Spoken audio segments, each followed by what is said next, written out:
Bonjour et bienvenue sur cet nouvel épisode de Tech & Prod. Alors attendez, le numéro. Thierry, c'est quel numéro le 24. Maintenant. Et oui, déjà, le temps passe. Mais on n'a vite. rien foutu en fait. Et non, on a un peu traîné après la sortie du confinement. Mais t'as fait quoi? T'as bossé toi? J'ai un petit peu travaillé. Ah ouais, c'est ça, t'as travaillé. Ouais. Il va falloir qu'on discute de tout ça. Alors vous le savez, on est sortis. On n'est plus dans le salon. Et oui, c'est la première fois qu'on fait ce qu'on appelle du présentiel, le nouveau mot à la mode. Donc on est sortis, on est allé en dehors de nos maisons respectives. Enfin, que tu me dises comment t'écris présentiel, parce que je suis pas sûr du coup, moi. Voilà, moi je dirais P-R-E-S-E-N-T-I-E-L. Ouais, un truc comme ça. on va falloir qu'on vérifie ça. Voilà. On est où? On est au showroom Enedis. C'est beau, hein? T'as vu ça un peu? C'est drôlement joli. Hein? Ouais. Et la lumière en tout cas. Hein. Et ils doivent pas payer l'électricité, eux. Si, sans doute. Tu crois? Alors tu vas me dire quel rapport entre le showroom d'Enedis à Paris et le broadcast et Tech & Prod? Ah oui, forcément. Eh bien tu vas voir, il y en a un rapport, oui exactement. Et c'est Didier Cuaz, le patron des lieux, qui va nous expliquer un petit peu le rapport qu'il y a entre Tech & Prod et le showroom d'Enedis. Il va falloir que je vois tout ça. Nous, vous le savez, c'est un labo géant. On en profite pour tester tout ce qu'on peut tester. Alors aujourd'hui, Alpha 7 A6500. On a une caméra Pana qui est là-haut. Et puis, on teste l'Atomos. On en avait parlé dans une émission précédente. L'Atomos, le Shogun 7. Profitez-en, il y a encore des promos jusqu'à fin juillet. Si vous l'achetez, vous pouvez demander le kit de valise gratuit. C'est une bonne idée. Il n'est pas très cher, puisqu'on est dans les ordres de 1290 € hors taxe, 1500 avec les câbles audio. Son intérêt, il rec les 4 sources et on peut switcher et ça rec également le programme. Et on verra si ça a fonctionné. Si ça a fonctionné. On vous racontera ça, promis, on vous le raconte très vite. On a des news? On a des news. Alors la première news, elle est passée il y a déjà quelques temps, mais elle est tellement importante tellement surréaliste, on va dire même, que ça nous a bien fait rire, donc on va la mettre quand même. C'est Rode. Rode, ouais, tout le monde. Bien. Voilà, on en parle beaucoup parce que c'est des produits qu'on aime bien. Et son patron, en fait, il a fait rien de plus que d'acheter la guitare. Ça, c'est une guitare. Voilà, les cordes, c'est une guitare. La guitare de Kurt Cobain que celui-ci avait utilisée lors du MTV Unplugged, que tout le monde connaît puisqu'il est resté dans les mémoires de tout le monde. Il joue ou pas? Comment? Il joue de la guitare ou pas? Alors, en fait, je suis même pas sûr qu'il sache jouer de la guitare, mais tout ce qui est sûr, c'est qu'il va la promener un peu partout dans le monde pour des expositions. Ouais. Les bénéfices de ces expositions vont servir pour la bonne cause. Et il a quand même acheté ça, la plaisanterie, de 5 millions de dollars, ouais. plus les frais derrière, ça monte quand même à 6 millions de dollars. Donc, achetez Rode, les gars. Il a intérêt de jouer de la guitare, de s'y mettre rapidement. Voilà. Alors moi, je vais parler d'autre chose, puisque moi, je vais te parler de Zoom. Tu connais cette marque Zoom? Tu l'aimes bien, cette marque Zoom? J'adore cette Zoom. Et ils viennent de vous sortir une araignée. Voilà. Alors, bienvenue à H8. H8, c'est la succession de H1, H4, H6, H8. J'ai du mal à dire H8. Ouais. Et voyez, on peut avoir jusqu'à 12 pistes audio avec cette petite bestiole. Alors, c'est intéressant parce que, alors, à part le fait que la forme est assez originale, donc tout le monde va nous parler de la forme, mais on peut faire, il y a un petit pad. Il y a un petit pad embarqué, effectivement. Et on va voir que ça peut servir donc, à ceux qui font des groupes musicaux. Ceux qui font de la radio aussi, on a vu, c'est pas mal du tout. À tester, 399 €, c'est le prix annoncé, ce qui est, pour un recorder multipiste, pas... C'est pas cher, mais c'est leur politique. Tous leurs produits sont dans cette zone-là. Moi, j'aime beaucoup cette marque. Les préamplis, je les trouve très, très bien. Pour la petite info, on a un FN8 en ce moment qui est à côté de moi, en train de faire le son de tout le monde. Alors, FN8, parce que c'est plus reportage que le H8 qui va être plus un boîtier... En tout cas, ça a de la gueule, je ne veux pas dire comme ça. Dans les autres news, nos amis de Multicam System, nous sortent un super truc. Et plutôt que de dire des bêtises, je le laisse expliquer. Super truc, je ne sais pas, on va voir. Je vous montre aujourd'hui la toute dernière innovation de Multicam. Backdrop, en fait, c'est une solution de plateau immersif en réalité augmentée. Le principe, c'est d'utiliser en fait des murs d'images pour projeter notre décor virtuel. Et donc, sur une installation multicaméra, on va récupérer la position des caméras et quelle caméra va être en ligne pour changer la vue 3D de notre décor virtuel. Et ce qui est vachement intéressant, et c'est pour ça qu'on appelle ça de la réalité augmentée, c'est qu'en fait, on va pouvoir, avec cette projection, donner une profondeur au-delà de l'écran. Donc c'est un peu comme une fenêtre ouverte sur un décor qui est virtuel. Ce sont des décors qui sont créés. On utilise un moteur qui s'appelle Unreal Engine. On a un partenaire qui s'appelle Dreamcore pour la création des designs. Mais vous pouvez également nous fournir votre propre design qu'on intégrera dans Backdrop.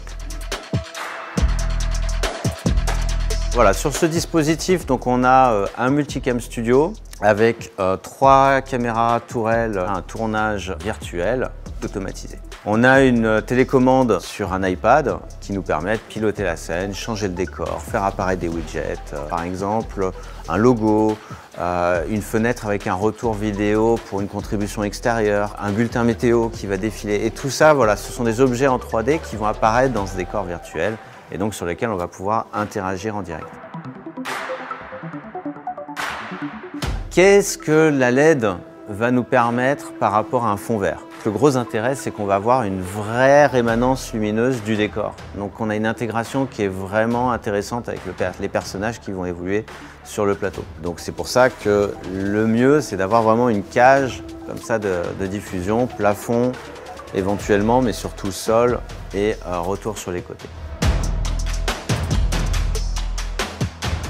Vous pouvez donc utiliser Backdrop dans une installation de type radio ou un petit plateau de web TV ou un plateau broadcast. Vous pouvez envisager de vous mettre quelques écrans plats à bord fin et du coup donner l'impression à vos auditeurs que vous êtes voilà, dans un décor de plage. Voilà, vous téléportez le studio. C'est un petit peu comme ça qu'on voit le futur du broadcast, un broadcast sans frontières. Le lieu de captation, le lieu où sont les gens, en fait, n'a plus d'importance.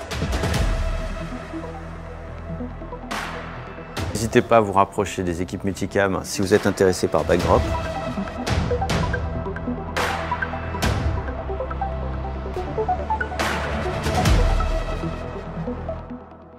Bon, bah, maintenant que j'ai plus qu'à chercher du budget, si j'ai bien compris, pour... Ouais. Non, mais sincèrement, il va falloir qu'on trouve un moment. Je pense qu'on va, à un moment donné, faire une spéciale. Arnaud, je sais que j'ai appelé ce matin en plus quelqu'un qui était dans son bureau. Prochaine émission, à un moment ou à un autre, il va falloir que tu viennes nous expliquer quand même tout ce que vous faites. Parce que y a plein de là, trucs. Ça commence à devenir gros, votre histoire. Exactement. Puis il faut qu'on parle de budget, parce que je veux mettre ça dans mon salon, parce que les gens m'ont dit que ma vaisselle, il y en avait marre de la voir, donc il faut qu'on discute de tout ça.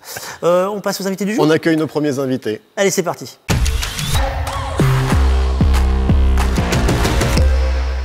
Notre premier invité, Didier Cuaz. Vous êtes le directeur de l'espace Grenelle-Enedis et vous gérez au quotidien cet endroit dans lequel nous sommes aujourd'hui. C'est classe. C'est joli, hein. C'est en plein Paris, du côté de Grenelle. Et pour commencer, tout simplement, présentez-nous ce lieu. Merci Thierry. Vous êtes évidemment bienvenus à toutes et à tous. Vous êtes chez Enedis, distributeur français d'électricité. Nous sommes le service public filiale du groupe EDF, hein, bien sûr, et nous acheminons les électrons sur les 1 300 000 km de lignes, hein, que sont les départementales de l'électricité, que nous gérons pour les collectivités locales. Et puis ici, eh bien, nous sommes, vous avez évoqué tout à l'heure le mot showroom. Ce n'est pas qu'un showroom, c'est un lieu pédagogique où nous parlons de la transition énergétique. Et vous avez dû entendre parler du désormais célèbre compteur Linky, qui est plus qu'un compteur. Que l'on voit devant vous. Oui, alors cette petite bestiole Veranis que tous les Français bientôt ont, j'allais dire à domicile. Nous avons déployé pratiquement 26 millions sur les 35 millions. Alors, je suis témoin, moi c'était la semaine dernière. Hein. Ils sont voilà. passés la semaine dernière. Donc ici, justement, on essaye on recevait, alors parce qu'on va y venir, avant la crise mondiale, avant la pandémie, jusqu'à 5000 personnes par an, par petits groupes, pour faire des conférences, des animations, avec plein d'outils high-tech. C'est pour ça que vous précisiez pédagogique, parce qu'en fait, avant d'être un showroom qu'on pourrait imaginer comme un endroit où on vient voir quelque chose juste pour se renseigner, là, vous allez aller plus loin dans l'idée, c'est que vous allez présenter l'histoire des compteurs électriques, mais vous allez aussi présenter le transport et expliquer comment ça se passe, ce qu'on peut faire avec un compteur Linky, etc., etc. Exactement. Personne n'y comprend rien dans le marché de l'énergie, globalement, depuis une dizaine d'années, donc on essaye d'expliquer ce que font les fournisseurs, ce que font les producteurs. Nous, on travaille pour tout le monde, finalement, et on est, ce que je dis souvent ici, des chouchouteurs d'électrons. Ouais. Et donc, dans cet espace un peu central, dans Paris, bien, on a mis pas mal de câbles, pas mal de dispositifs multimédia, et voilà, on essaie de les faire vivre au quotidien, mais on a pris quand même un sacré coup d'arrêt, comme beaucoup de nos téléspectateurs dans leurs entreprises ou dans leurs sociétés. C'est un monde assez complexe qui s'ouvre devant nous. Vous êtes ouvert 5 jours sur 7 en général? Ah oui, du lundi au vendredi, voire plus pour les journées du patrimoine, puisqu'on travaille plutôt sur invitation. On va recevoir aussi bien des élus de la République que des associations de consommateurs, que des enseignants, alors c'est multimodal, on va faire des conférences, on va faire des réunions, des brainstorming, on va faire des parcours de visite. On a une voiture électrique qui est là pour montrer les usages de la mobilité électrique. On a des smart cities, des diaporamas, ça fait vieille France on va dire, mais disons des films un peu sympas qui nous parlent de l'évolution du système énergétique bien sûr français, mais pas que. L'Europe, le monde, c'est un terrain de jeu de plus en plus vaste. Et on a la chance de faire évoluer cet endroit au fil des technologies, bien sûr. Ça, je sais que ça vous tient à cœur, messieurs. Exactement. Alors, je vais poser une question bête, mais Enedis, les gens n'ont pas forcément tous suivi ce que c'est. Enedis, c'était EDF avant? C'est une partie de l'ancienne EDF? C'est quoi Enedis? Pour faire très très simple, c'est toujours une filiale à 100% d'Électricité de France, donc EDF, le groupe EDF. Mais on est, nous, un distributeur d'électricité maintenant, j'allais dire, qui travaillons dans un cadre régulé. Nous sommes sous l'égide de la Commission de régulation de l'énergie et nous travaillons pour l'ensemble des fournisseurs du marché et des acteurs industriels. On a plus de 1000 entreprises qui travaillent avec nous, aussi bien des grands industriels que des start-up, des PME, des PMI, et bien sûr, plus de 1000 implantations sur le territoire métropolitain, et on exploite un réseau électrique qui est propriété des autorités dites concédantes. Ce sont les collectivités locales, finalement, qui nous confient la gestion du réseau. Et vous connaissez très certainement, bien sûr, le rôle d'Enedis quand il y a des tempêtes climatiques, du vent. Donc c'est vos gars à vous qui montent dans les arbres. Voilà, c'est les petits hommes en bleu. Vous voyez, ici, on a du bleu. Alors évidemment, le bleu, on va y venir. Il est un petit peu logotypé, mais c'est le bleu qui est très cher aux femmes et aux hommes d'Enedis, qui sont ces camions et ces voitures que vous voyez tout au long des routes, voire même des cohortes entières. Quand il faut dépanner des régions, il y a une solidarité des salariés qui vont dépanner et aider en tout cas leurs collègues dans les régions qui sont des fois évidemment sinistrées par le vent, la neige, la pluie. On souhaite que l'électricité soit toujours là, au meilleur endroit, tout le temps, en permanence. Et donc c'est ce qu'on fait, mais maintenant, on modernise le réseau, on y reviendra avec tout ce qu'on fait ici, et on montre justement qu'on n'est plus avec ces systèmes communicants, avec ces systèmes où la technologie s'intègre, où on a une convergence des télécommunications, des logiciels, et finalement de l'électronique embarquée. Eh bien, on est dans un monde complètement nouveau. Et évidemment, on essaye de faire cette pédagogie parce que, comme vous le disiez, on a du mal à s'y retrouver. Et du coup, là, le lieu, moi j'ai fait le tour tout à l'heure, il y a des choses que j'ai compris parce qu'il suffit de lire. Il y en a d'autres, j'ai pas compris du tout. Il faut être spécialiste pour venir ici. Et on pose des questions, j'ai bien compris. C'est pas n'importe qui, c'est pas Madame Michu Madame Michu, qui vient juste dire je viens voir ce que c'est qu'Enedis. Alors, Madame Michu, si elle sonne sur le boulevard de Grenelle, on va l'accueillir, on va lui expliquer que effectivement, on lui proposera de revenir avec un groupe, peut-être, de manière plus collective, parce que c'est difficile, on n'est pas une agence qui commercialise des produits... je ne viens pas acheter la voiture électrique ni le vélo électrique qu'on voit ici. Certains pourraient penser qu'effectivement, on commercialise la Smart. Pour l'instant, vous avez entendu l'actualité, elle est toujours produite en Alsace, malgré le fait que Daimler-Benz vient d'annoncer une restructuration de l'usine.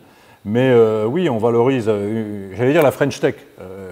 Le compteur, il est fait avec de la technologie française, de l'ingénierie Enedis. On essaie de vulgariser. Donc, on va organiser des séminaires, des réunions avec différents cercles. On peut accueillir 25, 30, 40 personnes, voire un peu plus quand on fait... c'est ce qu'on voit en photo, en fait. Là, vous faites des Vous formations. avez un exemple phare, voilà, une conférence où on va interagir avec des invités sur des thématiques. Là, je pense que c'était une thématique sur l'Europe de l'énergie, le partage des systèmes énergétiques en Europe, et puis on challenge, on écoute, on fait visiter. Donc évidemment, on démontre la capacité d'innovation d'Enedis, mais aussi on partage finalement les problématiques autour de l'énergie et de l'électricité qu'ont nos partenaires, on dit souvent nos parties prenantes, et ceux qui travaillent avec nous à développer ce système énergétique. Voilà. Et du coup, non, c'est pas grave. Vous l'avez vécu comment quand on a dit salut les gars, c'est confinement, maintenant vous restez chez vous? Tout s'arrête. Qu'est-ce qui se passe dans cette parce que là le lieu, il était vivant, il y avait des gens qui venaient tous les jours. Il se passe quoi? C'est l'effondrement total? Déjà, on respecte les consignes, c'est-à-dire qu'on arrête de faire vivre le lieu d'un vendredi comme tout le monde, hein, au lundi suivant, 16 mars. Ouais, c'est ça. Ici, on a tout mis en stand-by. Pour vous donner un ordre d'idée, on reçoit plus de 50 délégations étrangères par an ici, des gens qui travaillent avec nous sur Ferré-Olé, beaucoup d'Asie, hein, aussi bien justement, j'allais dire justement par rapport à ce foyer de Covid en Chine, mais pas que les Chinois qui viennent nous voir, des confrères, des homologues, mais des gens de Hong Kong, des gens du Vietnam pour développer des projets communs, aussi l'Afrique du Nord, où on a des contributions, des partages, des synergies fortes, et bien du jour au lendemain, plus personne ne vient. Quand vous voyez qu'un événement, qu'une crise comme ça déplace les Jeux Olympiques et met la planète complètement à plat, vous vous dites, c'est terminé. La deuxième partie de l'année 2020, le deuxième semestre, je ne peux plus faire rentrer pratiquement personne ici, avec un doute le confinement. Combien de temps ça va durer? Et en tout cas, tous les voyages planétaires arrêtés. Donc, on se dit, qu'est-ce qu'on fait? Et là, patatras, c'est ça? Et là, non, pas patatras. Didier se retrouve chez lui, comme tout le monde, enfermé dans sa maison. Et donc, vous avez regardé la télé, en fait. Oui, mais il faut que je vous dise quand même, le fond de l'histoire, c'est que je suis les activités de Thierry Defay. On a eu le plaisir, il y a une bonne dizaine d'années, de monter ensemble la première web radio de ce qui s'appelait ERDF à l'époque. Hein. Il y a eu EDF qui a créé la filiale ERDF, Électricité Réseau Distribution France. Puis, on est devenu Enedis. Et là, on avait déjà une technologie, j'allais dire embarquée, qui permettait de créer un nouveau média quand il s'agissait de communiquer sur la création de ce nouveau distributeur d'électricité, service public, en France, se faire connaître, parler aux salariés, expliquer comment se constituait cette nouvelle entreprise, pourquoi, avec quel projet. Eh bien, on a pu faire quelque part une radio intégrée au siège dans un building, ou alors auparavant, mais je pars sous votre contrôle, messieurs, vous êtes des professionnels du secteur, du multimédia, on avait des énormes énormes. D'un coup, tu as vu, je suis plus haut. Voilà. Des énormes installations pour avoir un studio. Là, avec un meuble, un rack, quelques amplis, et puis déjà Internet qui nous aidait, on a pu émettre et faire des émissions très qualitatives. Et les années ont passé. Alors, on a monté, nous, évidemment, cet espace avec du multimédia, il y a beaucoup d'écrans connectés. Beaucoup d'écrans connectés et autres. J'ai vu ça, Et puis, avec, vous savez, maintenant, LinkedIn, on s'est toujours suivi avec Thierry. Et donc, j'ai vu, à un moment donné, apparaître via un fil... Deux espèces un fil de Twitter, et bien qu'il y avait Vous êtes tombé sur les deux zozos que nous sommes. Oui, alors à l'émission quasiment une ou deux, là. Et puis, en fait, j'ai réalisé quelque part que vous aviez à la fois un outil qui démontrait une web TV, une émission qui avait des enchaînements d'écran, une vraie réalisation avec une qualité, j'allais dire, avec moi, haute définition. Et j'avais déjà assez soupé finalement des webconf et des webinars. Parce que depuis le confinement, on a été évidemment soumis à 10 heures de conférences par jour, parce que tout le monde voulait parler à tout le monde avec les moyens de l'entreprise qui fonctionnaient bien, en télétravail. C'est très fatigant. On a une fatigue visuelle, une attention qui fait qu'à un moment donné, on arrive vite à saturation. Et quand j'ai vu un peu cet outil-là, je me suis dit, mais finalement, on a quelque chose qui pourrait peut-être se décliner à l'intérieur même de l'entreprise, sur une plateforme média quand même haute définition, où on va pouvoir interagir, faire des interviews comme vous le faites, faire venir des gens du monde entier. Ça, c'est pratique, oui. Quand vous voulez avoir une expertise de Palo Alto et parler d'une nouvelle technologie, eh bien le média est ouvert. Ici, on pratique très souvent l'anglais, bien sûr, même le russe et d'autres langues, mais ça m'a séduit rapidement. Donc je crois à J+3 ou J+4 du confinement. J'ai reçu un SMS qui me disait « Je veux ça ». Signé Didier Claes. C'est un peu le... Okay. Alors, attendez, il est dans le garage encore. Et avant Noël. Oui, c'est ça.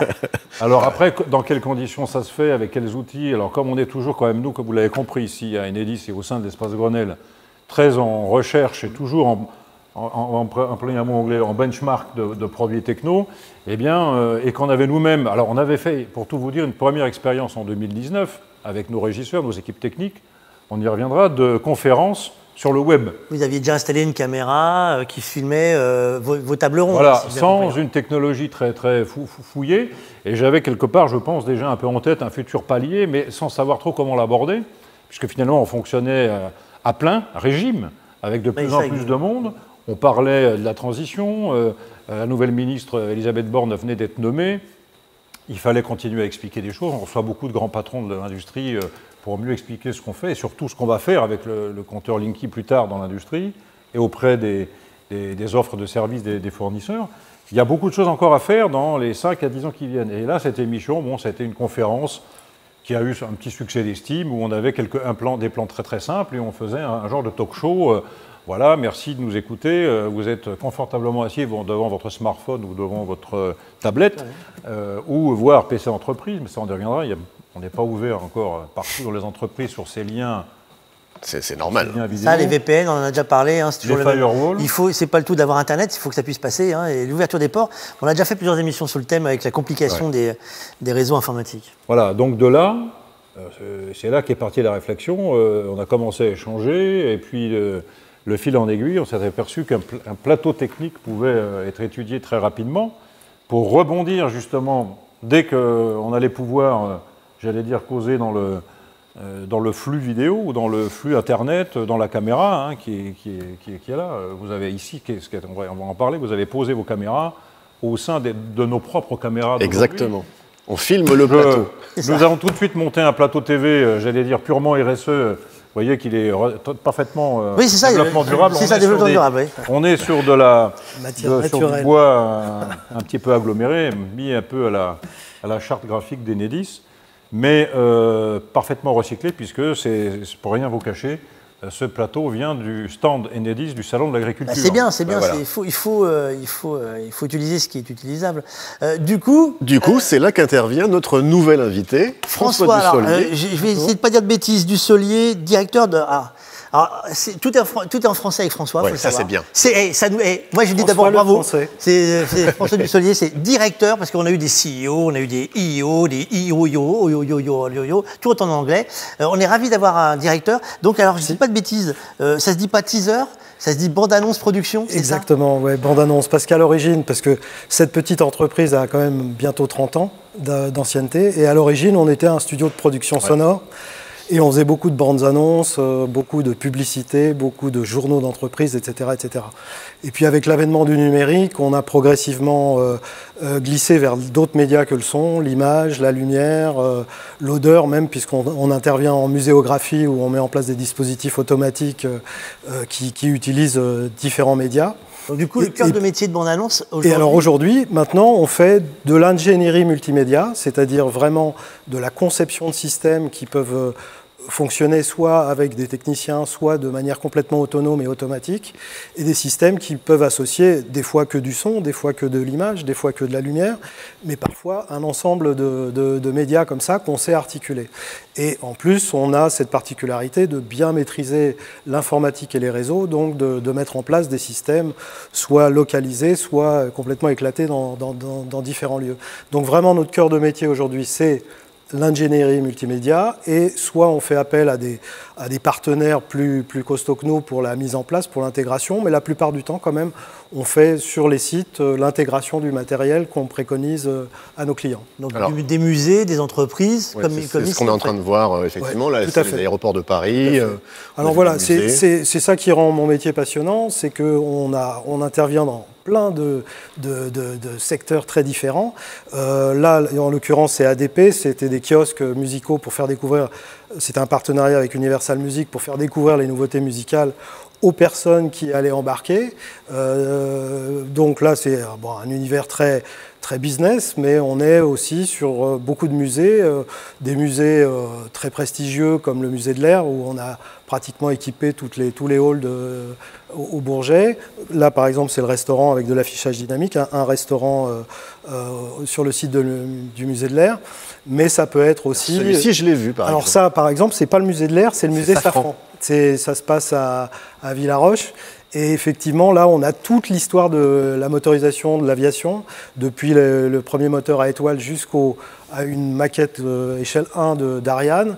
Et on a fait là, on a mis en place plein d'écrans, de la sonorisation, de l'aide à la visite, parce que c'est assez rigolo. Ce musée est géré par les anciens de Safran, donc c'est des petits ingénieurs, des passionnés en blouse blanche, et qui viennent bénévolement présenter la visite. Voilà. Donc on leur a mis en place tout un tas de petits systèmes pour les aider à envoyer les musiques, les commentaires, les films, etc. en fonction de la visite. Donc oui, musée très rare que enfin, et unique au monde, où on a depuis le premier avion jusqu'à la toute Ariane 5. Quoi. Alors vous parliez de développement. J'ai cru entendre tout à l'heure, en préparant l'émission, que vous travaillez sur des projets type INSEP, où là vous avez fait, c'est ce qui nous touche un peu, des profils de captation. On peut piloter avec une tablette quelque chose qui serait multicam pour faire, pour les entraîneurs, pour filmer. Alors, on peut en parler ou pas du projet? Oui, on peut en parler. C'est vrai que c'est quelque chose sur lequel on s'est beaucoup investi depuis plusieurs années et qu'on met en place et qu'on déploie maintenant à marche forcée. Sauf pendant la période du Covid, hein, mais en 2019, on a équipé déjà une quinzaine de pôles. Hein. Il y a 35 pôles sportifs différents à l'INSEP pour le sport de haut niveau. Et ce qu'on a mis en place, donc, c'est des systèmes de captation, non seulement d'images, mais on peut y associer des capteurs de vitesse, de pression, de force, etc. Et rassembler toutes ces données et pouvoir les afficher et les mettre à disposition des entraîneurs, des kinés, avec des trucs de dingue, je crois, dans des piscines, par exemple. Alors, tout à fait, oui. Alors là, bon, pareil, hein, il y a autant de pôles que tous les sports qu'on connaît. Là, le dernier sport sur lequel on va travailler, qui est tout nouveau, c'est la danse. Par exemple, c'est ce qui va rentrer dans les prochains JO. Les prochains JO, ouais. Mais c'est aussi la piscine. Alors, piscine, c'est beaucoup de choses. C'est la piscine vitesse, le plongeon, le water polo, la natation synchronisée. Enfin bon, et à chaque fois, c'est des cahiers des charges avec des positions de caméra, des briefs extrêmement pas compliqués, mais enfin, il faut vraiment côtoyer de très près les entraîneurs et les athlètes. Et essayer de comprendre quels sont leurs besoins, quelles sont leurs façons de travailler. Et nous, c'est vraiment notre savoir-faire. On va tailler l'outil pour qu'il soit à leur main, que ce soit vraiment un outil, qu'ils n'y pensent pas et qu'ils l'utilisent comme ça. Ouais. Donc on a effectivement... piscine, ça devienne une aide plus qu'une contrainte. C'est tout à fait ça, tout à fait ça. Est-ce que vous avez déjà en fait, été approché par les médias? Vous travaillez avec les médias parce que vous êtes du coup quasiment en capacité de filmer des événements sportifs différemment? C'est vrai, on ne l'a pas fait parce que là aussi, une autre de nos particularités, c'est que on a tout un tas de projets intéressants, qu'on veut garder une structure assez de petite taille parce que notre savoir-faire repose essentiellement sur mon partenaire associé Jean-Baptiste, que vous appelez Géo Trouve Tout, parce que c'est vrai que il est ingénieur multimédia de formation, c'est un ancien client à moi dans le multimédia, dans le jeu vidéo, et il s'est associé et maintenant la bande-annonce lui appartient quasiment autant qu'à moi. Et vraiment, à nous deux, on a une très belle complémentarité, moi étant plus tourné vers les clients, à essayer de comprendre le cahier des charges, de comprendre leurs besoins. Et lui étant capable de traduire ces besoins-là sur le plan technique avec aucun, comment dirais-je, pas empêchement, mais il s'autorise absolument aucune tout. Retenue, oui. Donc aucune retenue. Et donc c'est pour ça qu'il est vraiment... Puis il est capable, enfin il a un échantillon de compétences qui est... Rien ne l'arrête. Rien ne l'arrête et c'est assez stupéfiant. À écrire des scripts informatiques, à inventer le vélo qui est là, par exemple, alors, le vélo électrique, qui te permet de faire le tour du quartier. Tu l'essaieras tout à l'heure. Tu peux faire le tour du quartier en vidéo, tout en pédalant, donc tu vois la vitesse. Il n'a pas inventé le vélo. Il a adapté le dispositif vidéo. Il nous a proposé un tour, j'allais dire, énergétique. C'est-à-dire qu'on visualise sa consommation énergétique à travers ce vélo à assistance quand même électrique. Hein. Ouais. Et voilà, tout autour du quartier, ce qui fait que sans sortir de l'espace Grenelle, eh bien, le visiteur peut... Et le film est synchronisé sur ta vitesse de pédalage. Qui reproduit sur un petit écran là et aussi sur les grands écrans de l'espace Grenelle. Pour en plus, ce qui est assez marrant, c'est que quand vous avez un groupe... un collectif d'entreprises qui est là, souvent les collègues s'encouragent mutuellement à faire la meilleure consommation énergétique possible. Alors je vais faire une aparté, si on parle vélo, Thierry, je vous le dis également, petite surprise sur le Tour de France, on vous prépare des petites pépites parce que nous allons partir sur les routes du Tour de France s'il a lieu, parce qu'il y a toujours des doutes, on considère qu'il a lieu les gars, hein, qu'on soit clair, on y va, il pourrait y avoir des surprises, car nous serons là-bas, on vous mettra toutes les coulisses qu'on pourra tourner. On vous dit comme ça, on va parler de drones, on va parler de nouvelles technologies, on parlera de tout. Hop, la partie est finie, on part sur autre chose, ce qui ne seront pas en vélo électrique, hein, les gars du Tour de France, juste pour rappel. On ne sait pas. Parce que sinon, s'ils ont une batte de batterie en haut, ils vont se le tirer, le truc électrique. Vous allez voir, c'est pas si simple que ça. J'ai vu tout à l'heure, pareil, on parlait de Géotrouve-Tout. Vous allez vraiment loin, en fait, dans vos recherches, parce que vous testez. Vous faites de la veille techno, vous faites un peu comme nous, et vous testez. Oui, en permanence, et on expérimente. Alors, ça nous a donné, par exemple, l'occasion pour des clients sur la Seine, des bateaux à Paris, mais il y a déjà pas loin d'une vingtaine d'années, de mettre en place un système de pilotage des commentaires et des images en multilangue par GPS. Donc autrement dit, le bateau peut devenir fou, partir dans n'importe quelle direction, faire des ronds dans l'eau. Le commentaire sera bon. Il y aura toujours le commentaire synchrone du bâtiment ou du monument près duquel on passe. Donc ça, aujourd'hui, c'est banal, hein, tout le monde a un GPS, etc. Il y a 20 ans, c'était une autre paire de manches. Donc voilà, et on part là-dessus, et généralement, en fait, on tisse des liens assez forts avec nos clients. En l'occurrence, les premiers bateaux-mouches, c'était vraiment les bateaux-mouches avec son créateur Jean Bruel, qui était un personnage, hein, vraiment, et avec qui je me souviens d'avoir tapé dans la main sur le bord de son quai en me disant « Bon, vas-y, mon petit gars, à l'ancienne. Si ça marche pour juillet, c'est parfait. » Non, mais une espèce de confiance comme ça, voilà, ce qui nous permet d'expérimenter. Bon, là, aux frais des bateaux-mouches, mais enfin, il a été complètement satisfait parce qu'en fait, c'était une vraie problématique, et c'est encore une problématique pour certaines compagnies qui ne sont pas équipées de notre système, c'est comment rester collé à ça, parce que il y a beaucoup de trafic, il y a des crues, il y a des machins, enfin, c'est pas du tout simple de maîtriser la trajectoire d'un bateau, la vitesse, etc., etc. Donc nous, notre système répond à ça. Et ce dont on peut s'enorgueillir, là, vous parliez tout à l'heure de diffusion au public, ça représente quand même un peu une diffusion au public. Il y a je ne sais combien de millions de visiteurs sur les bateaux-mouches par an, et là, ce système fonctionne depuis des dizaines d'années, sans problème, et dans un environnement assez rude, hein, bord de l'eau, froid, température hyper ensoleillée, etc. Fête, alcool, vibrations, etc., etc. Voilà, ça c'est vraiment notre petit jeu, et on s'interdit rien, effectivement. Ça nous émoustille, je dirais, à chaque fois qu'un challenge. Alors ici, vous êtes émoustillé par quoi? Parce que du coup, vous êtes arrivé sur ce plateau-là. C'est pas la première année que vous avez construit des choses déjà. Ça a été construit quand Alors, nous sommes en saison 7. Nous avons inauguré avec la ministre de l'époque, notre chère Ségolène Royal, n'est-ce pas? Et puis depuis, eh bien, nous progressons avec le temps. Et effectivement, dès le départ, alors je fais juste un petit résumé très rapide, pour réussir à relever les enjeux qui étaient les nôtres, c'est d'associer effectivement un ensemblier multimédia comme bande-annonce production, et les équipes qui savent former à nos outils, c'est-à-dire des régisseurs, on y reviendra, qui se relaient quotidiennement, et je dois rendre vraiment hommage au pilotage, parce que depuis maintenant presque 7 saisons, on n'a jamais eu de problème, il faut être prêt à tourner, hein, tous les jours, ça renouvelle, c'est pas les mêmes gens, il ne faut pas de bugs, et il faut qu'à l'heure dite, à 8h30 du matin, on ait un régisseur opérationnel qui maîtrise tout.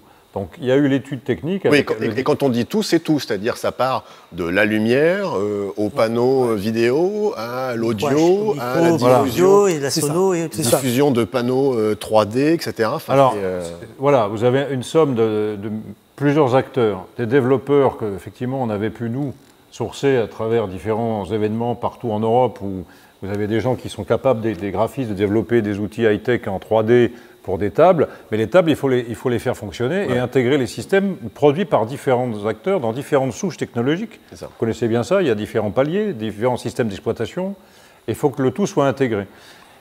Et sous la houlette aussi d'un designer qui a évidemment conçu... Qui ne veut pas qu'on modifie quoi que ce soit, sans doute. Comme tout designer. Oui, mais il est quand même, je le salue, je le cite, il s'appelle Bruno Verfailly, hein, du groupe François Garrido Design, il y avait G-Design, puisque c'est un travail collectif, hein, donc moi, ils avaient effectivement un commanditaire, moi en l'occurrence, qui était assez exigeant, qui l'est toujours.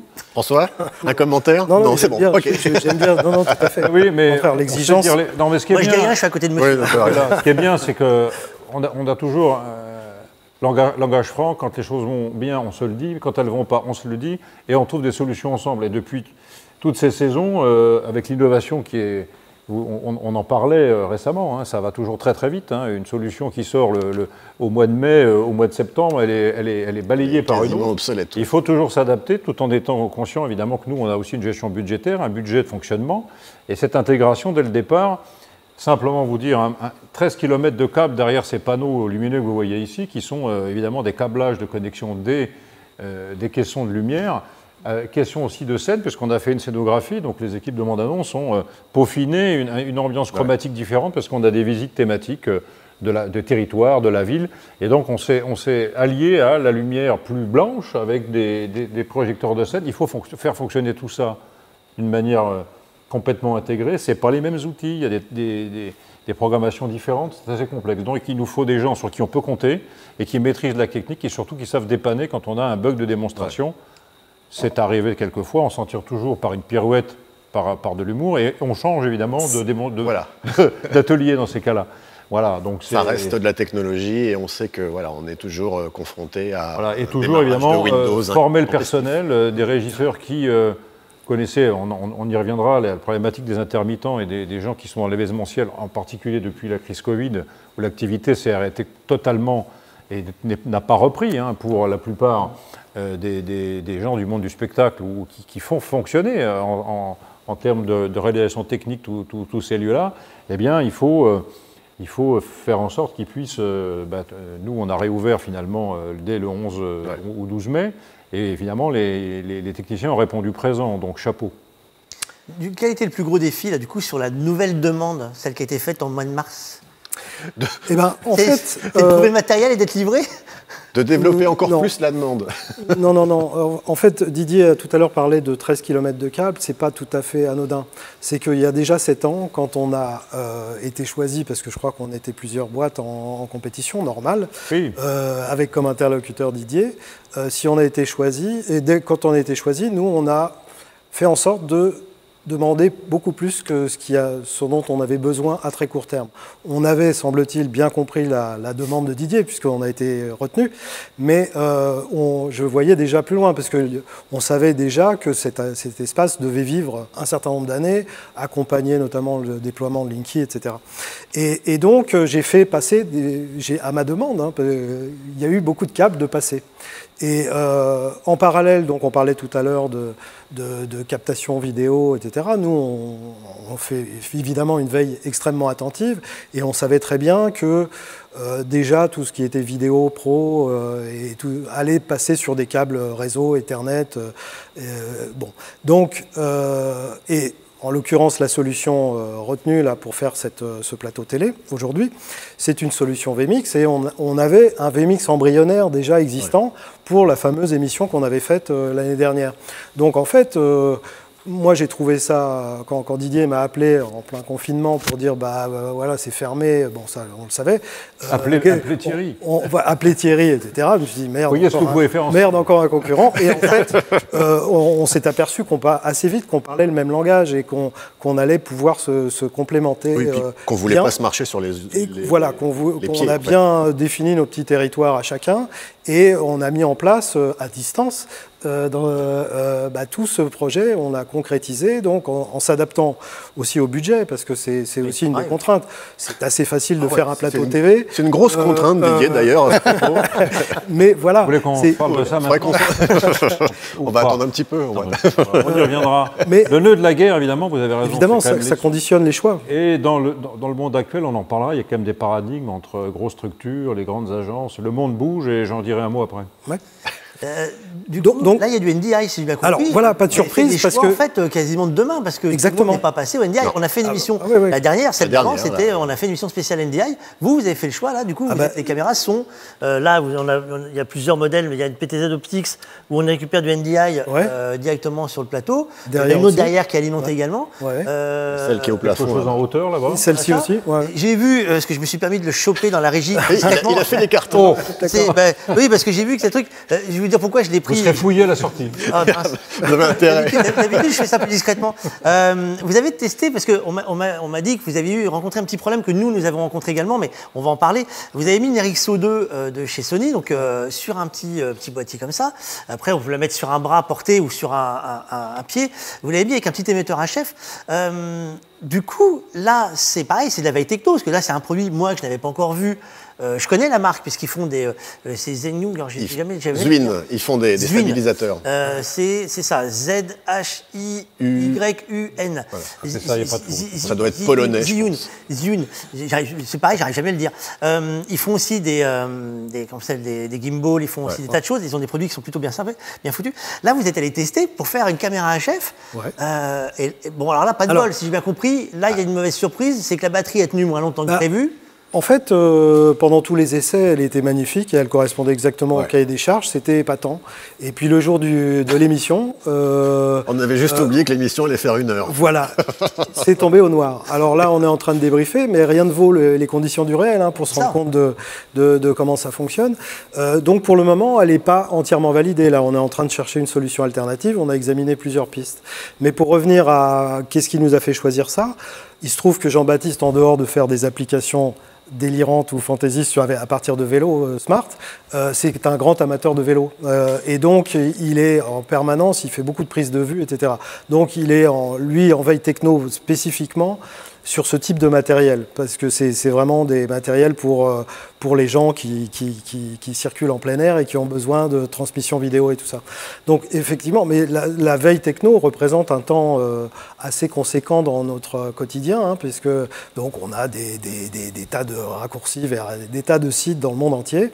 Et puis c'est comme ça d'ailleurs que depuis 2 ans et demi, 3 ans, on connaît le NDI. On a regardé, c'est quoi, etc. On a testé, on a acheté une caméra, on a vu, bon, et c'est vrai que c'était balbutiant, mais prometteur. Et puis voilà, aujourd'hui, on est quand même très à l'aise sur le NDI, puisque quand on a monté cette régie ici, entre Thierry et Jean-Baptiste, ils se comprenaient très bien, quoi. Et chacun, d'ailleurs, a une connaissance de l'outil différente. Différente, ouais. Ça a été super complémentaire. Donc voilà. Du coup, la première émission a été tournée quand ? Parce qu'on a déjà des images. Vous êtes content de l'émission pilote ? Finalement, comme je viens de vous le dire, on a construit ça, l'installation technique avec nos partenaires, bien sûr, dont vous faites partie. Et puis, ces téléspectateurs nous ont fait un retour finalement excellent. On a eu une petite surprise, j'allais dire, de rupture de faisceau web, de flux vidéo au départ, mais qui s'est vite réglée.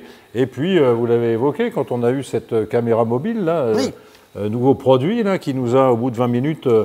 un petit peu le stress du direct, mis dans le noir. On a pu faire une reprise sur une autre. Vous voyez, celle-là, voilà, ce plan-là notamment a été filmé par cette caméra. On s'est retrouvé dans le noir, mais on a pu reprendre avec la caméra, comme on dit PTZ, si j'ai bien compris, dans les codes du métier, sur le plan plus large. Donc ça s'est finalement très très bien passé. Et donc du coup, ça génère de l'envie, de la demande pour faire des programmes et des émissions plus précises. J'en parlais, il faut un habillage musical, il faut un habillage graphique. Et donc, on a évidemment validé aussi, vous voyez, un petit logo qui tourne. Là, c'est la nouvelle emblème, enfin, c'est l'emblème de la chaîne qui reprend le E central d'Enedis. Vous l'avez ici, et donc voilà, avec le petit wording TV. Et on vient de recevoir nos chaussettes et notre petite bannette à micro. Et on va en faire un vrai média intégré de chaîne d'entreprise dédiée à la pédagogie, puisque c'est d'abord une chaîne dédiée à la pédagogie de la transition énergétique, avec plusieurs invités. On va pouvoir faire venir des gens du monde entier, aussi bien faire parler un territoire français, enfin quelqu'un qui s'exprime sur la métropole, mais aussi quelqu'un qui viendra de l'étranger. Là, on voit, vous avez utilisé les V-Calls, donc du VMix dont on parlait tout à l'heure avec François. On a d'autres d'ailleurs, le nom du Géotrouve-Tout, parce que tout à l'heure, on est allé rapide, c'est Jean-Baptiste. Jean-Baptiste Merlan. Alors, Jean-Baptiste Merlan, il y a d'autres astuces en dehors de celle-ci qu'il a commencé à réfléchir pour la suite ? Alors, pour tout un tas de dossiers, oui. Pour ici, en fait, on est en train de peaufiner l'équipement complet du plateau et puis d'anticiper sur son mode de fonctionnement, puisque, comme Didier le disait, ça a à la fois un côté pédagogique, visite à distance, mais aussi il y a tout un ensemble de projets d'émissions de web, TV qui sont prévus. Et là, on va s'adapter, être force de proposition, faire part de nouveautés qu'on a pu rencontrer, etc. Oui, puis on peut pas le cacher non plus. Le projet a évolué entre la première version que nous a proposée Didier et ce qu'on fait maintenant. On est parti de quelque chose qui était très orienté visite virtuelle au départ, vers maintenant un projet qui se rapproche vraiment beaucoup de la Web TV et voire même de la TV. Donc, il y a une plateforme, moi j'ai vu tout à l'heure des messages, vous avez un système de chat, vous avez, les gens peuvent intervenir à distance, poser des questions. Oui, voilà. Ça évolue, c'est quelque chose qui évolue aussi tous les jours. Là, en fait, vous avez créé un vrai média. On est d'accord que on parle de Web TV. Là, vous avez le logo, parce que nous, on a fait l'inverse. Le logo est arrivé très après, donc c'est pour ça que tout le monde nous dit qu'il est tout moche.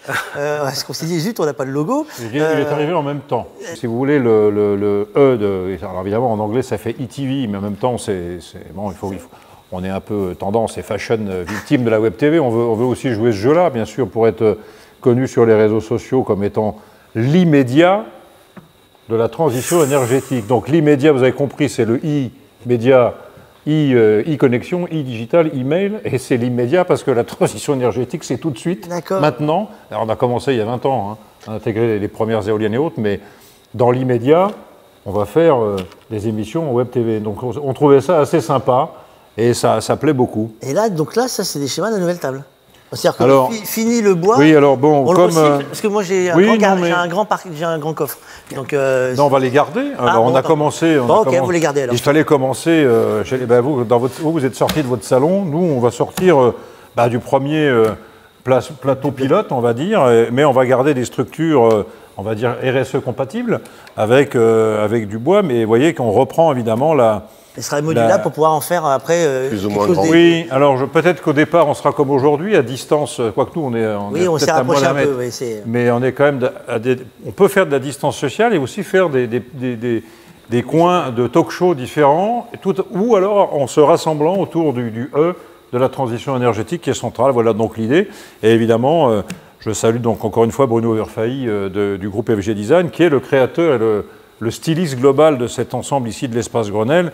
Et comme je dis souvent, on ne change pas une équipe qui gagne, eh bien on continue en équipe avec nos partenaires, et donc il a proposé ce type de table. Alors on va peut-être l'alléger un petit peu, mais voilà vers quoi on va. Donc j'espère que vous reviendrez en émission plénière avec le futur plateau. Il va falloir qu'on rachète des caméras, parce que là on ne va jamais pouvoir faire les plans de caméra. C'est compliqué. Là maintenant, ça ne s'arrête pas là, si j'ai bien compris. On va plus loin, on fait un vrai média, donc on fait comme tout le monde. On pousse la production encore plus loin, donc on va inviter à nous rejoindre pendant la petite pause musicale, parce qu'on a une pause musicale en plus. On va montrer la petite pause musicale. Vous avez fait designer la musique. Eh oui, habillage musical et habillage graphique, les deux convergent. Et je vais vous parler effectivement de ce projet où on a maintenant des génériques thématiques de chaîne, une ambiance musicale, mais aussi des génériques pour deux types de programmes différents qu'on va faire. Les visites de l'espace Grenelle, mais aussi des séminaires, des talk-shows, avec comprendre, démontrer, partager, un habillage sonore différent. On découvre le générique et après on découvre les coulisses du générique. Exactement. C'est parti.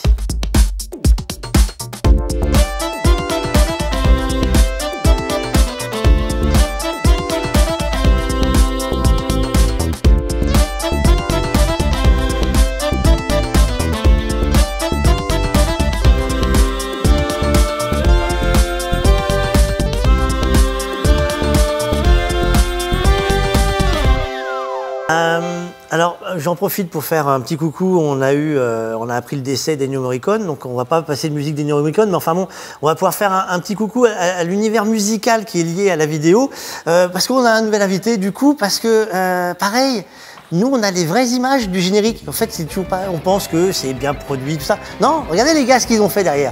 Ils ont filmé, ils sont venus ici, un petit groupe rock'n'roll, là, tout ça. Ils ont fait un bœuf, ils ont fait une fête entre potes, là, et ils ont monté un générique. Alors voilà, il y a de l'ambiance. Alors, Daniel Adjage, je dis pas de bêtises. Pas de bêtises, c'est parfait. Musique Agence, alors, à chaque fois, je le mets dans le mauvais ordre. Music Events. Avec un S, Agency. Mieux vaut qu'il y ait un S, parce que sinon on est mal barré. On s'éclate là, c'est... Ah bah oui, il faut... Alors, ça vient comment on crée, parce que là du coup, ça a été tourné ici pour la préparation.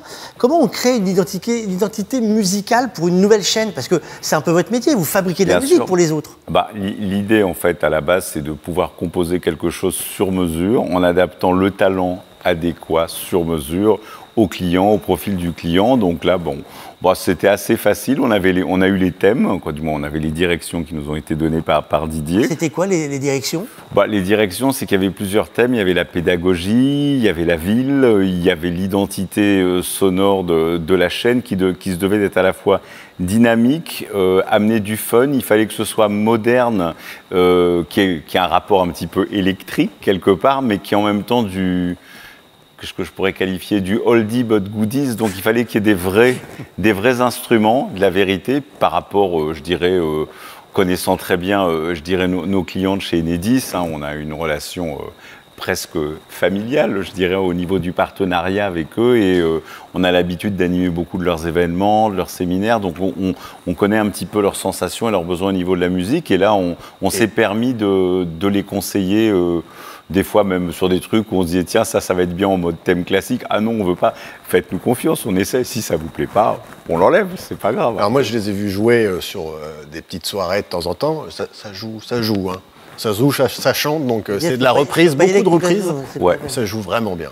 Ouais. C'est-à-dire que compléter et être en résonance, puisqu'il y a des résonances. Enfin, moi j'ai appris plein de choses au niveau musique, au niveau comment on calibre finalement une production musicale sur des jingles ou sur des génériques avec derrière sur lequel on a fait d'abord on a fait la musique, mais surtout ce qu'il faut dire, et comme le rappelait Daniel, c'est que c'est de la production de vrais musiciens. Absolument. Choisis parmi les trois, il en parlera mieux que moi des 3000 artistes que coach Daniel, qui font ces sons qui sont ensuite mixés remarquablement par Simon de Raas, mais l'idée c'est de bien avoir dans cette période où évidemment tout l'événementiel est à l'arrêt, permettre de continuer les collaborations et de faire travailler des gens qui ont un talent fou et qui reviennent finalement à leurs origines.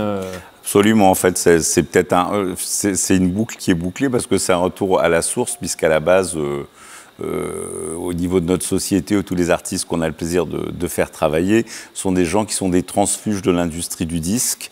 Donc il y a beaucoup de musiciens de studio. Je sais pas, personnellement, j'ai dû participer à 250 ou 300 albums dans le monde entier. Et la majorité de nos artistes, notre conseil pour Music Events Agency, c'est de les faire jouer, de les faire vivre sur des événements où je dirais leur talent, leur virtuosité va intervenir sur une émotion directe qui est du live.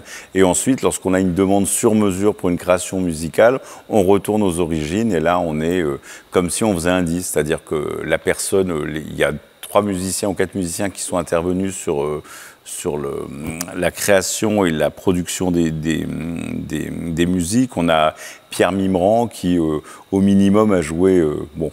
ils ne sont plus là, mais il a joué quand même avec eux. Quoi. Pour un Français, c'est pas mal. Il a joué avec Ray Charles, je dirais Johnny Hallyday, mais il joue avec Stevie Wonder, il a joué avec Bernard Lavilliers. Enfin, c'est des gens qui ont fait les plus grosses scènes, les plus gros disques, les plus gros concerts. Donc, lorsqu'on a eu le plaisir d'enregistrer nos jingles et puis tous nos indicatifs, ça allait à la vitesse du son, c'est le cas de le dire, d'une façon électrique, parce que c'était c'était le métier avec le savoir-faire, un professionnalisme et un talent. Donc, ce qui vous a surpris, je sais pas, on devait livrer une vingtaine de jingles, on en a 60 parce que on a taillé la route, parce qu'en même temps, le rapport de passion, ce qui est notre plus, c'est-à-dire que pour pas perdre le kiff et le plaisir de faire les choses, on a des virtuoses qui sont contents de venir jouer, quoi. Je vais poser des questions qui fâchent. Ça coûte cher de fabriquer sa propre musique pour sa chaîne parce que là, on parle de musique, mais on oublie qu'il y a des droits. C'est-à-dire que la musique, c'est pas gratuit. Le gratuit n'existe pas. On le rappelle que si on veut pouvoir payer les gens à un moment ou à un autre, il faut que l'argent soit quelque part. Ce qu'on rappelle surtout, c'est que quand on nous appelle et qu'on nous dit « Vous pouvez aller chercher de la musique libre de droit », en France, ça n'existe pas. Bien sûr. Ce n'est pas libre de droit. Bien sûr. Donc comment ça coûte cher parce qu'on parle de droit. Qu'est-ce qu'il faut payer d'abord ?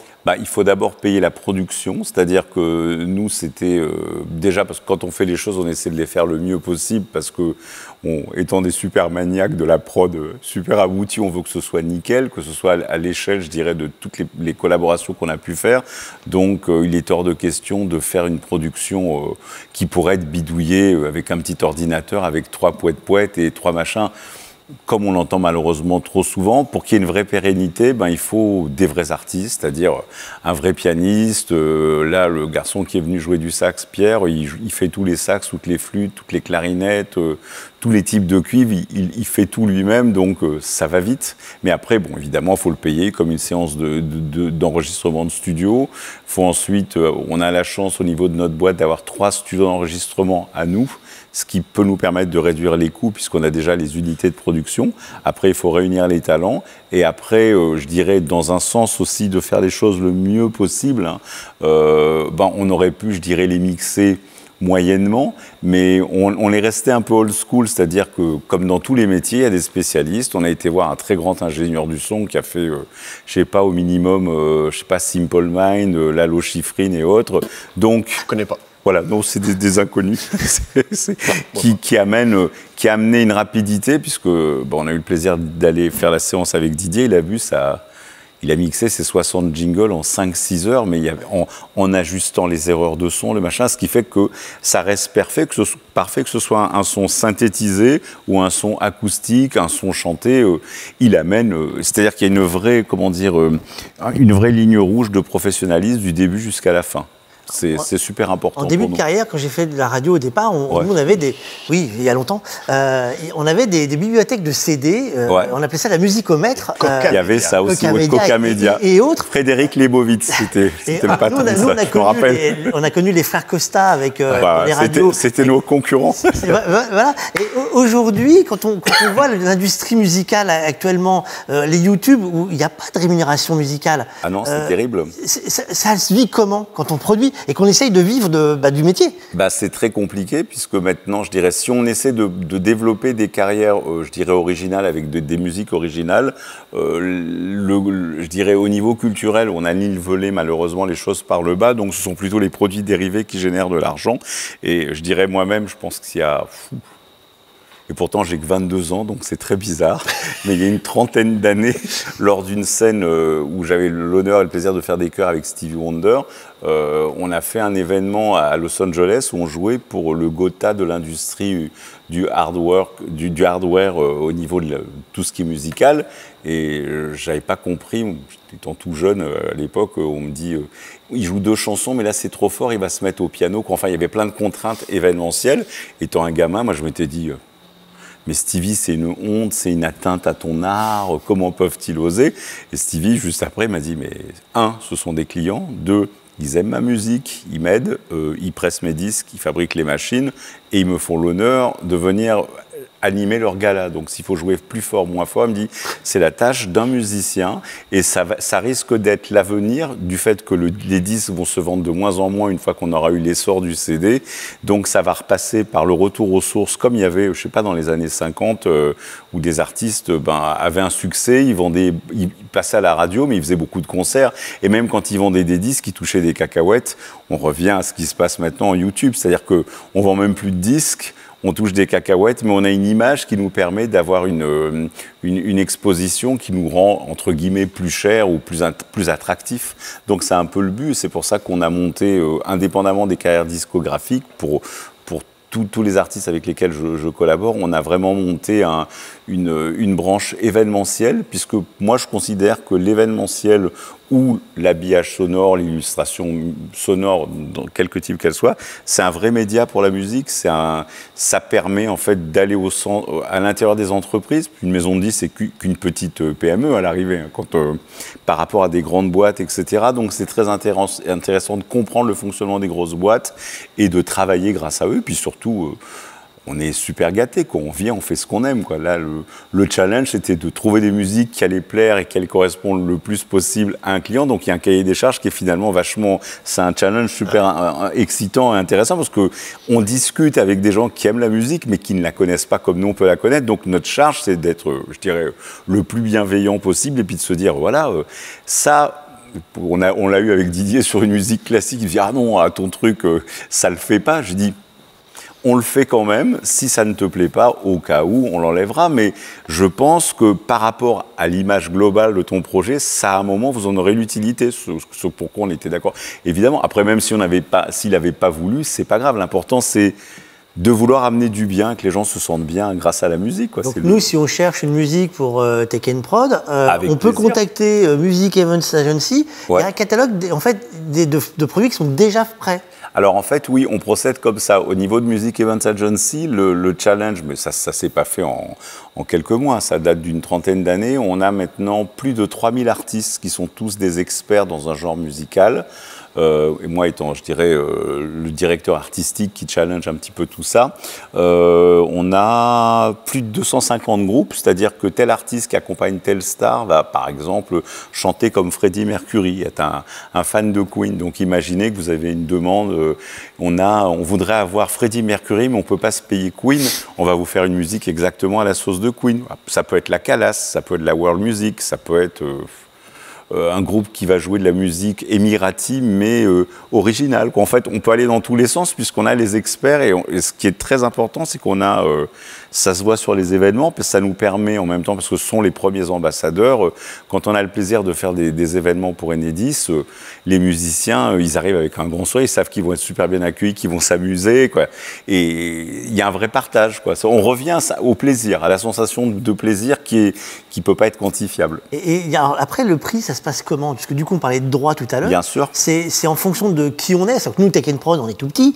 Tout petit. Bien sûr. On paye moins cher ou c'est parce que c'est ce qu'on va utiliser et qu'on va le diffuser? Par exemple, si je l'utilise pour aller seulement sur la Web TV ou seulement après je le fais en pressage, ça va évoluer en fonction du tout dépendra de l'usage. Après, l'idée étant de développer l'image de nos clients et de nos partenaires. Donc, on arrive toujours à s'adapter, à trouver un terrain d'entente. Le but étant, pour entretenir le talent, c'est comme des sportifs de haut niveau. Il ne faut pas faire un hold-up et jouer une fois, puis se dire on a fait le coup du siècle, on ne fout plus rien. Parce qu'il faut au contraire jouer souvent, rencontrer les gens. C'est par la scène, par les échanges artistiques, c'est génial. Après, à l'arrivée, bon... Je ne le dirai pas trop, mais on se fait plaisir. Bon, évidemment que ça a une valeur, mais on prend du plaisir à faire ce qu'on vous offre ou ce qu'on vous vend. Donc, bon, ça a un prix, mais ce ne sont pas des prix astronomiques. Puisque le but, c'est de le faire régulièrement. Ça nous permet d'être meilleur de plus en plus, quoi, de s'améliorer, de rajouter des petites émotions et puis de mieux comprendre les gens. Puis chaque événement va ouvrir une nouvelle porte, de nouvelles aventures. Comme on travaille dans le monde entier, c'est ça qui est génial aussi. On s'amuse beaucoup. Alors, tout à l'heure, on me disait, ça y est, il siffle déjà, parce que j'ai entendu le jingle. Effectivement, celui-là, il rentre dans la tête. Ouais, c'est un marteau pilon. On arrive à s'en débarrasser. On l'essaye. Non, c'est bon, j'ai déjà mis tout à l'heure. J'ai mis 2 heures à m'en remettre. On s'en débarrasse facilement pour travailler avec un autre client après, des gimmicks qui viennent comme ça. Bien sûr, parce que c'est le côté sur mesure, c'est ça qui est intéressant au niveau de l'expérience artistique. Et puis attention, notre plus, c'est qu'on a vraiment 3000 artistes. Bon, là, il s'avère que la demande étant dans une période de confinement, etc., avec Didier, on a travaillé, ça a été notre première réunion à sortir dans Paris confiné pour pouvoir réfléchir et préparer les musiques. Mais après, je veux dire... imaginons un client qui veuille de la musique classique ou des arrangements pour quatuor à cordes ou du jazz rock. On a vraiment des spécialistes qui iront composer et créer le sur-mesure. On a vraiment beaucoup de matière grise et de talent à offrir. Ça ne passe pas que par une seule personne. Je n'aurais pas du tout la prétention de dire je vais vous faire vos arrangements de musique classique. Honnêtement, j'y connais rien par rapport à mes chefs de projet qui ont une vraie compétence et qui vont dire vous le voulez en mode Debussy, Ravel ou je sais pas quoi. Après, c'est un travail de spécialistes, pareil, qui seront passionnés. Alors du coup, le projet maintenant, on en est où là? Parce que là, si j'ai bien compris, hein, vous me dites si je me trompe, on a créé la régie technique, là François il a fait son boulot, ouais. Il a amené le plateau, les lumières, les fléchouillettes, les caméras, les bonnettes. Aujourd'hui. C'est qui le journaliste ou l'animateur qui va officier alors du coup? Pour l'instant c'est moi. Voilà. C'est ça, donc là les journées vont plus s'arrêter? Pour l'instant, c'est moi, mais il y aura des invités spéciaux. Il y a bien sûr, ça va monter en puissance. Il y aura aussi des chargés de communication d'entreprise qui vont co-animer avec moi des événements spéciaux. À la rentrée, on a déjà beaucoup de séminaires qui se... Le média le pilote a été partagé avec un lien podcast, quelque part, comme on dit. Elle est interne, voilà. parce que là, du coup, la plateforme, elle est Et interne. donc, on va continuer, parce qu'effectivement, Daniel l'évoquait, 60 jingles, pas que, il y a des génériques pour 2 types de programmes. J'ai appris beaucoup avec Daniel, parce qu'il y a aussi toute cette humanité qu'il dégage, vous l'avez entendu et vu, c'est un vrai plaisir et un vrai bonheur. En dehors de ça, il joue très très bien de la guitare, et quand il anime, vous avez vu les images de la mise en musique des génériques d'un futur clip là, qui va aussi animer, voire un peu présenter la chaîne, parce que pédagogie égale aussi animation. Moi, je suis un peu un homme du multimédia, j'aime bien tout ce qui bouge, ce qui donne envie. Donc, un générique peps, ça m'allait bien. Je voulais pas trop d'électricité qui grésille. On a beaucoup travaillé sur le fait que ça ne doit pas forcément faire cric-crac-chrome, parce que c'est pas agressif. L'électron, il circule plutôt. C'est plutôt quelque chose qui, pour moi, doit être à la fois rapide, qui dégage de l'énergie, mais pas donner de la crainte ou quelque chose qui angoisse. Donc, on a travaillé là-dessus. Et puis, c'est quand même des choses. Donc, on va continuer à habiller la chaîne, parce que pour l'instant, on a fait un générique qui est à la fois en combinaison vidéo. Il faut saluer aussi le metteur en scène vidéo, Serge Thiers, qui nous accompagne aussi dans toute la charte graphique de la chaîne, avec Start & Co. Et c'est ce fait de faire collaborer. Alors, encore une fois, moi, je suis assez fan de faire travailler les PME, les PMI, tous nos partenaires qui, depuis des années, nous accompagnent. Et encore plus dans cette période difficile où, comme Daniel ne le dira pas assez, mais tout s'est arrêté, les groupes ne tournent plus. De la vidéo, des films, du son, des images, des expériences. Donc franchement, n'hésitez pas à... Alors, je pense que vous le redirez, mais... On va indiquer l'adresse mail. espace-grenelle@enedis.fr et -du6 pour pouvoir parler, si vous avez envie de savoir un peu plus dans les détails, dans les coulisses, on ne peut pas voir la régie, là, pour l'instant. Si, on a des images. On a fait des images. Ah bon oui, mais vous êtes partout. On est partout. Nous. Alors, je vais poser une question qu'on a plutôt posée pendant le confinement. Parce que nous, on a tourné pendant le confinement dans nos salons et autres. Et la question qu'on posait, c'est, vous avez vécu le confinement, est-ce que vous pensez qu'il y aura un après? Il y avait l'avant-confinement. Est-ce qu'aujourd'hui, ça va changer nos façons de travailler? Est-ce que vous, en dehors de ce que vous mettez avec le média, vous pensez qu'au sens plus large, ça va changer quelque chose dans la façon de travailler? Vous parliez de relations avec les producteurs qui vont devoir s'adapter. En régie technique, maintenant, ils sont multitâches. Ils ne sont plus uniquement audio, ils sont régisseurs, ils sont réalisateurs, ils font... vous êtes parfaitement dans la problématique du moment. Enfin, en montant ce projet, en tout cas en le faisant, j'allais dire fructifier, on s'aperçoit bien, c'est un peu ce que je disais par rapport aux technologies des réseaux électriques, du logiciel, des télécoms, de l'électronique. Et alors là, on voit bien, et moi je l'ai vu concrètement par rapport à nos régisseurs, qui évidemment, comme je le disais, tiennent la boutique tous les jours, du lundi au vendredi, qui viennent plutôt du monde du son. Certains animent des événementiels au Quai Branly, d'autres c'est plutôt la vidéo, d'autres c'est plutôt la lumière. Ils ont dû déjà s'adapter aux outils qu'on a ici. Comme le rappelait François Dussolier, il y a toutes ces technologies à faire fonctionner. Mais gérer un ordinateur ou une table tactile, ça s'apprend, c'est relativement, entre guillemets, simple. Aller vers de la web TV, parce qu'effectivement, l'idée, c'est d'avoir ces régisseurs avec des compétences nouvelles, puisque moins de visites physiques, moins de parcours, on va moins piloter des tables tactiles ou des systèmes vidéo, voire un vélo comme Smart, où il y a un petit logiciel sympathique, mais aller vers plus de la réalisation. C'est plus complexe. On voit bien que pour maîtriser, comme vous le faites à votre niveau déjà, j'allais dire, de gens qui sont armés. Vous savez, nous, c'est pas notre métier. Hein. C'est pas votre métier, mais enfin quand même, il y a quand même, vous avez un temps d'avance. On nous le rappelle assez souvent. Vous avez toujours un temps d'avance. C'est ça qui nous intéresse. Et donc, vous transmettez. Formation, on parlait de vous enseigner un peu tout ce qui est le monde de la radio, le monde maintenant de la web TV. Donc, ces gens-là, ils sont amenés à se diriger vers ces outils-là. Et il faut qu'ils le fassent. Parce qu'on les attend sur ces nouvelles technologies, parce que nous, on va s'appuyer de plus en plus dessus. On va aller moins souvent, en tout cas à minima jusqu'à la fin de l'année. Aussi, les grandes entreprises ont pratiquement toutes ces consignes-là. On ne fait pas de séminaires, on ne fait pas de rencontres, on ne va pas aux gros événements. Que sera l'avenir en 2021, premier semestre, compte tenu de l'état sanitaire de la planète? On ne sait pas. Donc, Nous avons un besoin de monter, j'allais dire, en puissance, en tout cas en formation sur ces outils-là, ce plateau télé. Et effectivement, on commence à avoir ce cycle de formation. Là, l'été va être mis à profit pour peaufiner ces réalisations. On va compléter nos génériques, on va habiller en vidéo différentes thématiques.